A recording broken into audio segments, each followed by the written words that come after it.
아이고 어머니 어디 가세요? 여수 누구 집 가는 거예요? 아들들. 아이고 즐거운 한가위 되시고 저희가 민주당이 이재명 정부가 잘하겠습니다. 누가 말씀해 주세요. 하나 먹으라고요? 네. 맛있어요. 주시는 거니까. 네. 대학생? 네네. 몇 살이요? 2학년. 고향가요? 네. 김밥 먹느라고 미안해. 아, 예. 하다가 말릴 수 있으니까. 오우, 너무 세요. 만드는 거 도와드리라고 제가 잘해요. 잘하시네. 싸우시라고 해준다는 아우, 저는 싸울 마음이 없는데 정신내가 자꾸 싸우자고 해요. 어떡해요. 자, 드디어 내일부터 최장 열흘 동안의 추석 연휴가 시작이 됩니다. 그러면서 여야는 영상으로 보신 것처럼 귀성 인사, 봉사활동 이런 민심 챙기기에 적극 나섰습니다. 하지만 추석 연휴가 끝난 직후에 시작될 이재명 정부의 첫 국정감사가 남아있죠. 자, 바로 이 자리에 김현지 대통령 제1부속실장의 출석 여부가 모든 이슈를 다 집어삼켰습니다. 워낙 답답해서 무슨 말씀을 드려야 될지 모르겠습니다.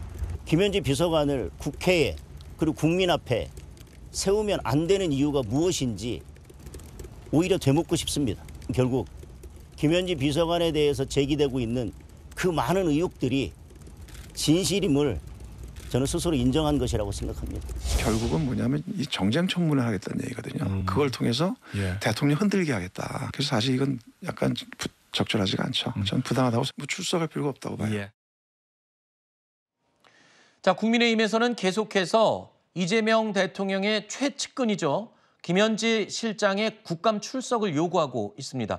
자, 그리고 대통령실에서는 국회의 결정에 따르겠다라는 입장을 이미 밝힌 바가 있습니다. 그런데 김현지 실장의 국감 불출석을 주장하고 있는 민주당 내의 목소리가 계속 나오고 있는 겁니다.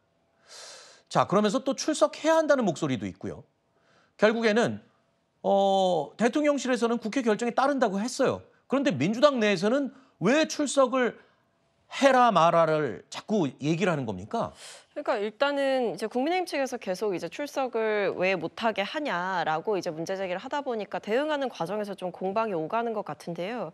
그러니까 민주당 내에서는 이제 두 가지 시각이 있는 것 같습니다. 하나는 못 나올 이유 없다. 그리고 나오는 것이 좀 더 좋다라고 판단하시는 분들도 있고 또 한편에서는 어쨌든 국민의힘이 작정하고 이 사람을 출석을 시켜서 정쟁화를 시키려고 하는 의도가 뻔한데 네. 거기에 굳이 말려들 필요가 있겠느냐라는 생각이 있는 것 같은데요. 근데 개인적으로는 지금 당 내에서 도 어쨌든 김현지 비서관의 의사 자체가 뭐 이제 신임 부속실장이 되셨지만 의사 자체가 못 나갈 건 없다, 나가면 된다라는 취지로 의사를 확인했다라고 하고 그 이전부터도 민주당 내에서도 출석을 하는 것이 맞지 않겠느냐라는 얘기가 있었던 만큼 네. 빠른 시일 안에 정리가 될 것으로 보입니다. 뭐 대통령실 입장에서는 그런 얘기가 있었죠. 국감 출석 여부는 김현지 실장 본인이 결정할 사안이 아니다.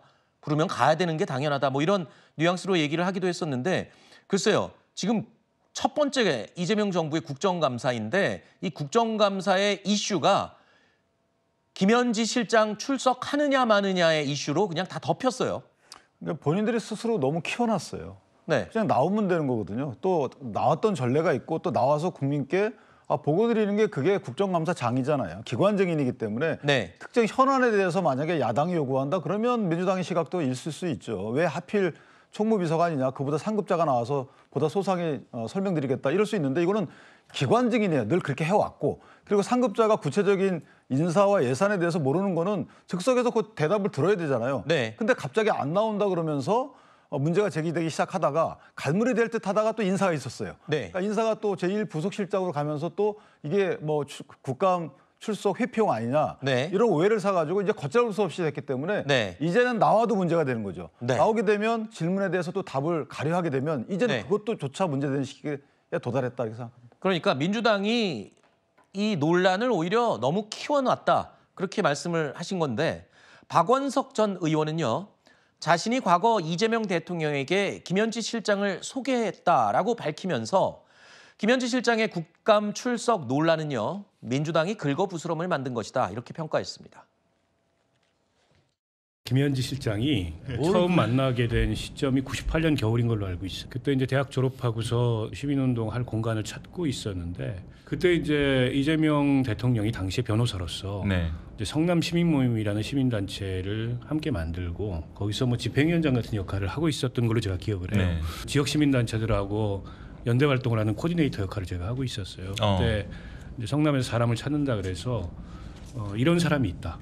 저도 이제 직접 아는 후배는 아니고 제 후배들한테 소개를 받은 후배였어서 그때 소개를 해줬습니다. 그냥 오래된 옆에 있던 참모였고 대통령을 보좌하는 것 이외에는 관심이 없는 사람인 것 같아요. 자기 정치를 하려거나 그런 게 일체 관심이 없으니까 드러내지 않는 거죠. 자, 박원석 전 의원, 김현지 실장이 그저 이 대통령의 오래된 참모다라는 겁니다. 이미 알려진 바죠. 또 민주당 의원들도 일밖에 모르는 사람이다, 원칙대로 일을 해서 별명이 제초제다, 제초제, 이런 이야기를 합니다.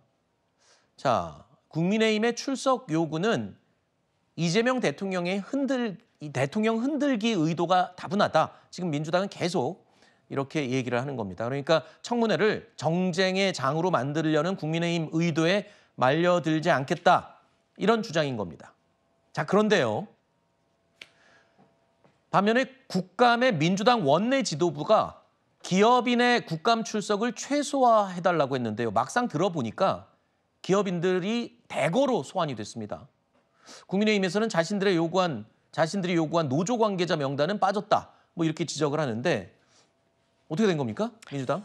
뭐 일단 지금 보면 국정감사 정무위에서 보면 최태원 SK그룹 회장을 비롯한 주요 기업인들이 주요 대거 증인으로 좀 나오게 될 것으로 보이는데요. 일단 정무위가 의결한 이 안을 봤을 때는 증인 뭐 32명, 참고인 9명 등 총 41명의 이 국정감사 출석 요구인 안을 의결을 했다라고 합니다. 근데 어쨌든 뭐 이게 다 현안들이 있어서 부르는 거거든요. 뭐 예를 들면 최태원 회장 같은 경우에는 계열사 부당 지원 의혹이라든지 아니면 개인정보 유출, 뭐 이 외에도 뭐 온라인 플랫폼 공정 거래, 이런 식으로 여러 가지 기업들과 관련한 현안이 있다 보니까 SBC 같은 경우도 마찬가지고요. 그러니까 기업 내에 여러 가지 이슈가 있거나 아니면 지적을 받을 만한 문제들이 있는 경우 이 부분은 물을 것으로 예상이 됩니다. 아니 그러니까 대기업 죄송합니다. 기업인들은 저렇게 대거 증인 채택을 하면서 왜 김현지 실장 하나만 저렇게 감싸고 도느냐, 지금 그런 지적이거든요. 제가 그래서 그 대기업 기업인들 출신 이야기를 한 겁니다. 이게 상임위에서 현안이 있어가지고 부르는 그 증인 명단과 이 대통령실의 이 참모들을 동일 선상에 놓고 볼 수는 없을 것 같은데, 다만 제가 봤을 때에도 어쨌든 처음에 이제 총무비서관으로 계실 때에 대통령실의 살림살이와 관련해서 물어야 될 사람이 분명히 필요했고 그 책임자로서 총무비서관이 나와야 된다라는 취지에는 저도 일정 부분 동감을 합니다. 다만 여기에 대해서 이 김현지 비서관을 부르려고 했던 그 야당의 발언들을 들어보면 어떤 뭐 대통령실의 살림살이나 특활비 이런 부분에 대해서 묻겠다보다는 만사 현통 아니냐, 이 부분을 굉장히 강조하기 때문에 정쟁의 의도가 다분했다, 이렇게 보이는 거죠. 제가 10초만 말씀. 네네, 말씀하세요. 왜냐하면 이제 국감이라는 거는 피감기관의 국가기관들이잖아요. 부처가 되고 공공기관이 되는 건데, 그렇다면 당연히 김현지 씨 나와야 되는 거예요. 피감기관의 기관직이기 때문에. 그런데 기업인들은 원래 국감의 대상이 될 수가 원래는 없는 거죠. 그런데 아까 말씀하신 대로 현안 등이 있기 때문에 국감법상에 이제 뭐 부를 수 있도록 불러도 되는 식으로 돼 있는 건데, 그러면 앞뒤가 안 맞는 거죠. 이제 연휴가 끝나고 시작되는 국감, 김현지 실장 출석하는지 지켜보겠습니다. 자, 어제 국군의 날이었죠. 기념식이 열렸는데요. 이 국군의 날 기념식에는 여당의 압박을 받고 있는 조희대 대법원장도 참석을 했습니다. 자, 이재명 대통령과 악수하는 모습 영상에 지금 보고 계시는데요. 또 대법원장이 뭐라고 하면서 발언을 했던, 강하게 대법원장을 공격했던 정청래 대표도 함께 나란히 참석을 했습니다. 저 동그라미 안에 보이시죠? 정청래 대표, 조희대 대법원장. 자, 두 사람 간의 별다른 대화는 없었습니다. 자, 앞서 지난 월요일 조희대 대법원장 없는 조희대 대법원장 청문회가 열렸죠. 이 청문회에 대한 여론조사 결과가 나왔습니다. 지금 보시는 것처럼 결과가 나왔는데요. 오차범위 내에 응답이 나왔습니다. 이 청문회가 적절하다라고 답한 의견이 43.8%, 아니다, 이 조희대 대법원장 청문회는 부적절했다라는 의견이 48.9%로 나타났습니다. 자, 여론이 지금 팽팽하게 맞서고 있는 것으로 해석이 되는데, 자, 국민통합위 이석연 위원장도요, 최근에 민주당의 압박을 우려하기도 했습니다. 자, 조희대 대법원장과 사법부 압박. 지금쯤이면 좀 속도 조절을 해야 되는 시기가 아닌가, 뭐 이런 분위기가 감지가 돼요. 네, 근데 뭐 여러 가지 의견이 있는데 일단 이번에 이제 청문회 같은 경우에는 대법원장도 없었고 주요 증인들도 없었기 때문에 사실상 의원들의 의사진행 발언으로만 꾸려지는 청문회였다라고 볼 수가 있을 것 같고요. 네. 다만 이런 청문회의 아쉬움을 좀 만회하기 위해서 국정감사 기간을 활용을 하겠다라는 게 당의 입장이기도 합니다.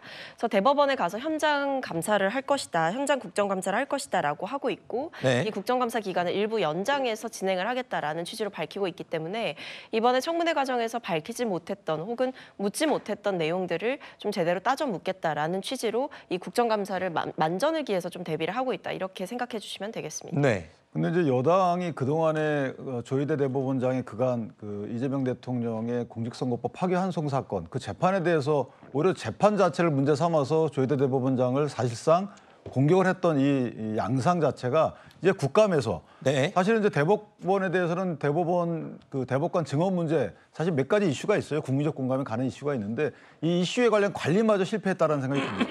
이제는 만약에 대법원과 관련된 여러 가지 국감에서 이슈를 제기하면 모든 것이 대법원장 공격으로 아마 귀결될 거예요. 네. 그러니까 국민적 시각은 그렇게 볼 겁니다. 따라서 여당 입장에서 보면 오히려 대법원의 개선과 관련된 국민 도움이 되는 이슈 제기 기회마저 놓쳤다. 그래서 본인들의 정치적인 어떤 입지 선점을 위한 대법원장 공격으로 인해서 그 피해는 고스란히 국민께 가게 됐다. 이렇게 평가합니다.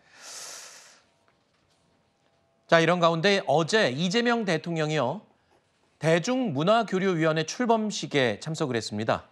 자, 이 자리에서 박진영 위원장, 다 아시죠? 가수 박진영 씨, 지금은 이제 위원장이 됐는데 박진영 위원장을 만나서 이런저런 대화를 나눴습니다. 함께 보시죠. 이런 경우를 많이 봤습니다. 아주 독특한 탑이나 어마어마한 소속감 같은 이 응원봉을 하십니다. 항상 팬들을 향해서 우린 너희가 하나야, 이 메시지가 가장 큰 겁니다. 팬 주권주의. 맞습니다. 정말 중요한 거예요. 자기는 주인으로 여기느냐 느끼느냐 아니냐의 차이가 크죠. 네, 이렇게 원래 모아서 찍던데. 모아서. RM이 여기 없지만 대통령이 함께 찍으시는 겁니다. 인생 내 것을 있다고 생각이 되겠습니다. 맞습니다. 그림도 보여줘요.